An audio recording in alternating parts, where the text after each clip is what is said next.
Travel along, Catholic pilgrims, for 1 year as we read through St. Faustina's diary. Join me, Amy Thomas, each day for a short reading out of the diary which brought us a deeper understanding of Christ's divine mercy. Hello, Catholic pilgrims, and welcome to day 259 of our readings from St. Faustina's diary. Oh boy, today we are going in for the big one. We are going to be talking about abortion. And not because I'm just trying to find some way to connect it to the readings. No, actually, Sister Faustina brings it up herself. And so since it is the hottest topic in our country right now, pretty much, and because it is the greatest evil of our time, we are going to talk about it. So we will be reading from Notebook 4, numbers 1272 through 1277.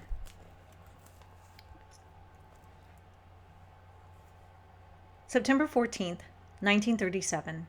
Exaltation of the Holy Cross. Today, I saw what great opposition this priest, Father Sapotsko, is experiencing in regard to this whole matter. Even devout souls who are zealous for God's glory are opposing him. That he is not discouraged by all this is due to a special grace of God. Jesus. My daughter, do you think you have written enough about my mercy? What you have written is but a drop compared to the ocean. I am love and mercy itself. There is no misery that could be a match for my mercy. Neither will misery exhaust it, because as it is being granted, it increases. The soul that trusts in my mercy is most fortunate, because I myself take care of it. I experience great torments of soul when I see God offended. Today I recognized that mortal sins were being committed not far from our door. It was evening. I prayed earnestly in the chapel, and then I went to scourge myself. When I knelt down to pray, however, the Lord allowed me to experience how a soul rejected by God suffers. It seems to me that my heart was torn to pieces, and at the same time I understood how much such a soul wounds the most merciful heart of Jesus. The poor creature does not want to accept God's mercy. The more God has pursued a soul with his mercy, the more just will he bends towards it.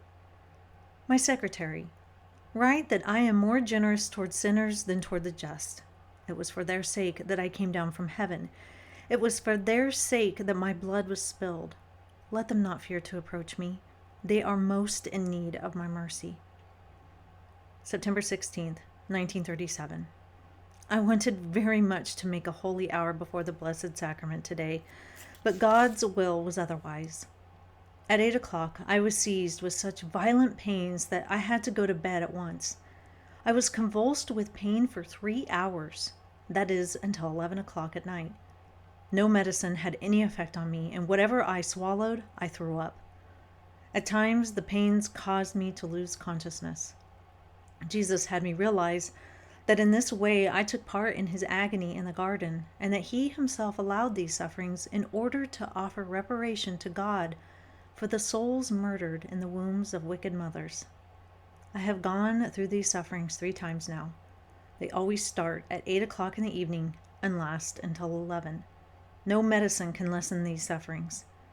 When 11 o'clock comes, they cease by themselves and I fall asleep at that moment. The following day, I feel very weak. This happened to me for the first time when I was at the sanatorium. The doctors couldn't get to the bottom of it, and no injection or medicine helped me at all, nor did I myself have any idea what the sufferings were about. I told the doctor that never before in my life had I experienced such sufferings, and he declared he did not know what sort of pains they are. But now I understand the nature of these pains, because the Lord himself has made this known to me. Yet when I think that I may perhaps suffer in this way again, I tremble. But I don't know whether I'll ever suffer in this way. I leave that to God. What it pleases God to send, I will accept with submission and love. If only I could save even one soul from murder by means of these sufferings. On the day after these sufferings, I can sense the condition of souls and their disposition towards God. I am pervaded with true knowledge. I don't know if there's a whole lot I can add to the abortion debate. It's it's pretty much all been said on both sides. I have been ardently pro-life as long as I can remember, as long as I've been mature enough to have that position, as part of my belief system. So what I'm going to do today is I'm just going to walk you through my experiences in dealing with abortion and all the different aspects that I have dealt with.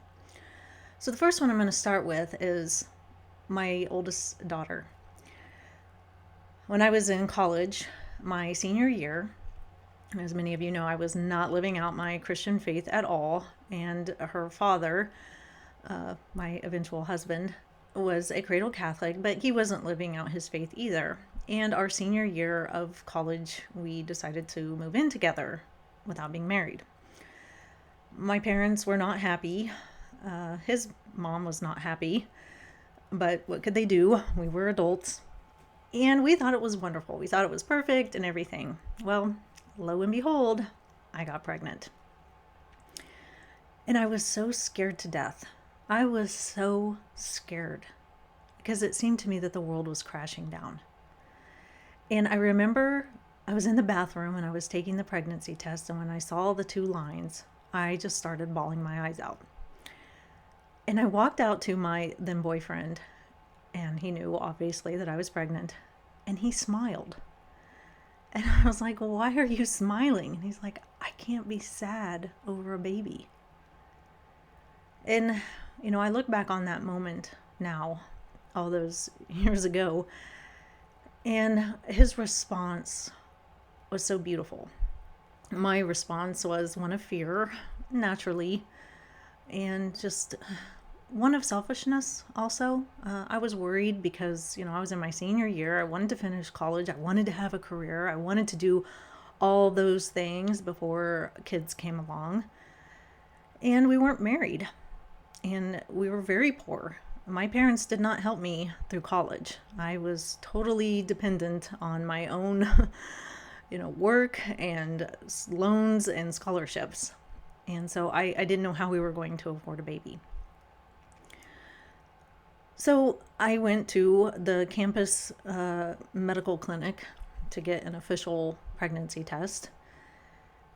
And I will never forget, I was sitting there and, I did the whole pee in the cup thing and came out, and I don't remember if she was like a head nurse or something, or some kind of administrative person. She wasn't a doctor. Anyway, she sat down and she looked at me and she said, yes, you are pregnant. And you should think about abortion because you are in your senior year of college and this is going to ruin everything for you. And I was a little stunned because there was no gentleness or tenderness or compassion at all. To even have just said, oh gosh, I know you're probably really scared right now. I know you're not married, and I know this is a huge thing in your life, but I'm here for you, and let's talk. She didn't say any of that. She just offered abortion up on the platter, and that was it. And thank God I had been raised to be pro-life, and I wanted nothing of her offer.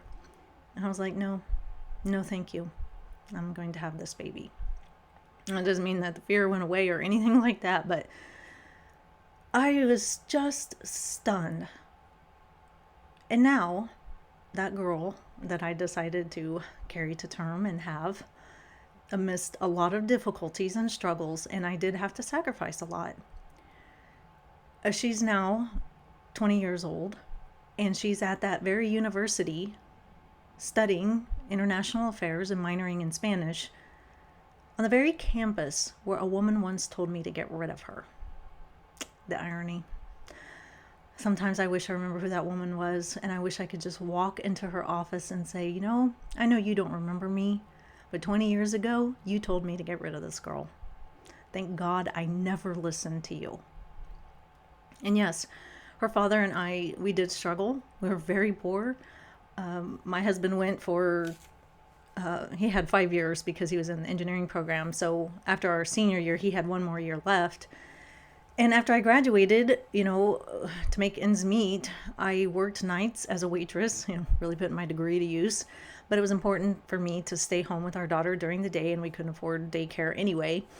And, keep our family together. And we sacrificed. We didn't have nice things. We didn't go anywhere, that cost a lot of money. Our car was junky. And there were times when we were really just scraping by. I remember one time, I think we had $11 in our checking account. I was like, oh my gosh, wow, okay, this is hard times. What angers me the most about what that woman said to me that day is she didn't see any strength in me. She was telling me that I couldn't do it, that I couldn't do this life and also be a mother. And I resent that. I totally resent that message. And so now moving on, my husband got commissioned in the Air Force and we moved to Dayton, Ohio. And I was looking for work, and it was kind of hard. You're newly graduated and you don't have a lot of experience.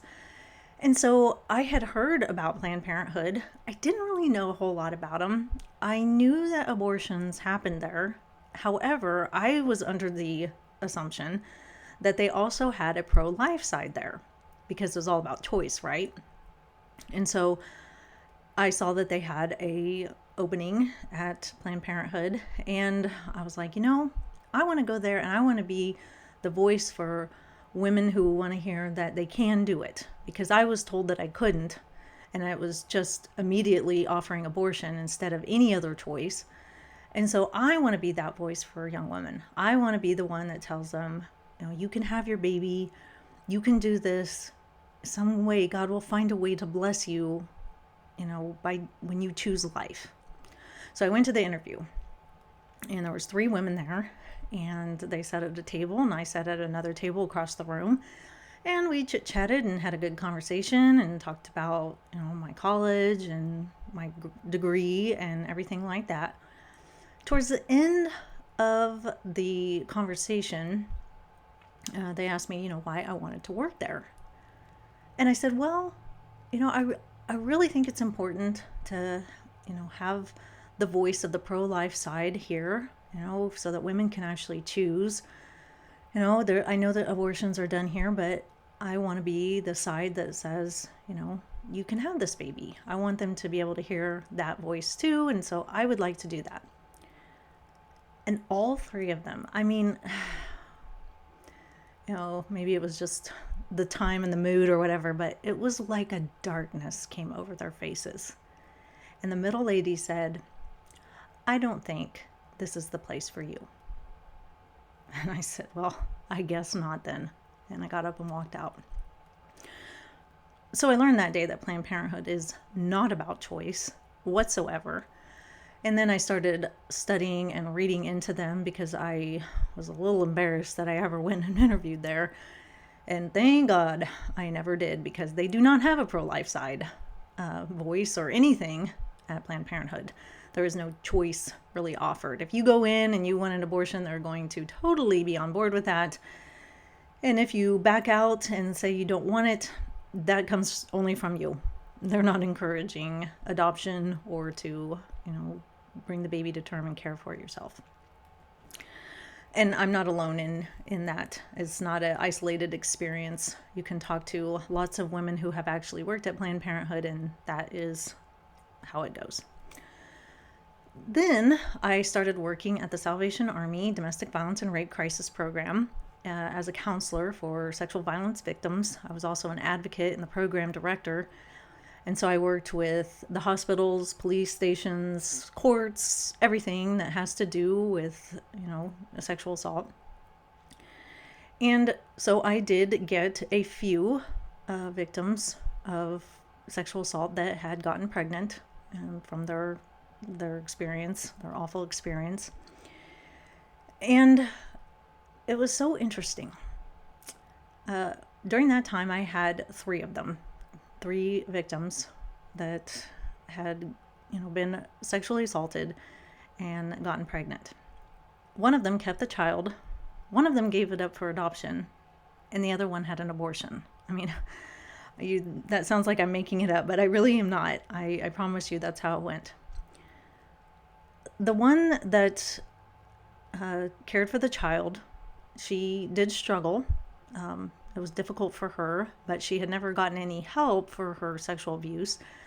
And so when she came to see me, that was the first time she had ever been allowed to deal with what happened to her. And so we were able to talk about, her struggles with getting pregnant and, how society views her and the mean comments that she's had since having the child. Everybody thought she should get rid of the child, which she resented very much. But she said that, she struggles knowing that the child's father was her abuser, but that she's still glad that she gave life to the child. And so I told her that, it was really courageous of you to do that. And I hope that now that you're here and we're finally able to talk about what happened to you and you can process some of those emotions and feelings, hopefully maybe you can start to feel differently. The one that gave her child up for adoption was very grateful that she did that. She was very thankful. She did not have any contact with the child, but she was glad that she was able to give a child to a couple that would take it and love it well. The one that struggled the most was the one that had the abortion. And she absolutely regretted it. She did. And she struggled not only with that, but also with what happened to her. And I remember her saying, somebody hurt me so bad. And then I went and I hurt somebody so bad. And I don't know how to forgive myself. And that's the kind of mental anguish that we lay upon these poor women. We tell them that if they're raped, that, what will make it better is getting rid of the child, murdering the child within you. But it doesn't make anything better. And I have read lots and lots of studies about how it really doesn't make anything better. Most women get into drugs and alcohol and a downward spiral. Many of them commit suicide because they can't deal with the grief. And so I just wish that people on the pro-choice and pro-abortion side would remember that they are causing more pain, more anguish in the hearts of these women. And then just in my own life, I have had quite a few people that I care very, very deeply about who have had abortions, and not a single one of them has done well with it. Not a single one.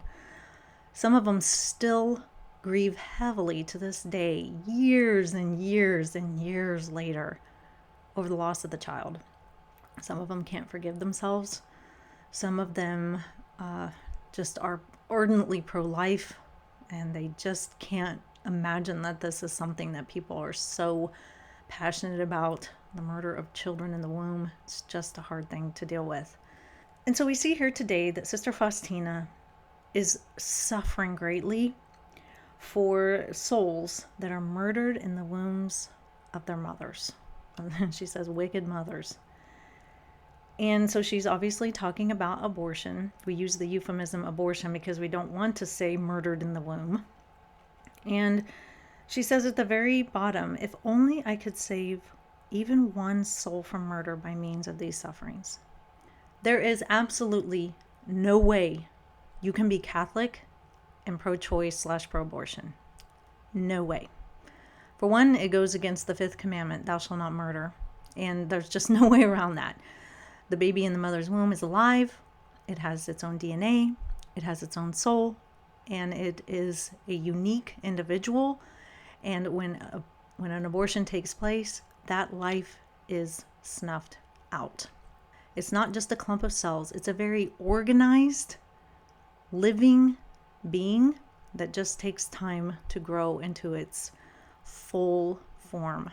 And so, it always amazes me, the gymnastics, the mental gymnastics that people go through in order to, try to dehumanize the child within the womb, it's just a clump of cells. It's a parasite. It's feeding off the mother. This and that.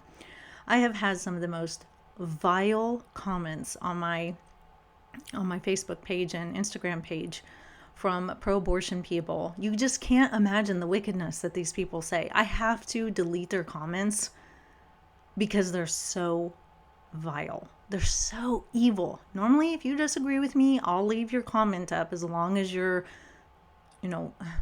trying to have somewhat of a decent debate. But if you're just on there to spew demonic hatred, I'm not going to leave it up. There's no point. I don't want anybody else to see it because it's soul crushing for sure. If you are a woman who has had an abortion, just listen to what Christ said today. Come to his mercy, seek his mercy. There is no misery that could be a match for my mercy. Neither will mercy exhaust it, because as it has been granted, it increases. If you have been affected by abortion, know that God loves you. He wants you to come to him. He wants to heal you. He wants to love you. He wants to shower you with mercy and offer you forgiveness. This whole book is about mercy, and it's for everyone. And even Christ says, even the greatest sinners, those who feel that they are so undeserving and maybe unloved, it's not true. And don't let anybody tell you that. Don't let yourself tell you that. Don't let the devil tell you that. Don't let anybody tell you that. Christ says you are worthy of his mercy if you just come and ask and receive it. So that is all for today, Catholic pilgrims. I will see you back here for day 260. And until then, live the faith boldly and travel well.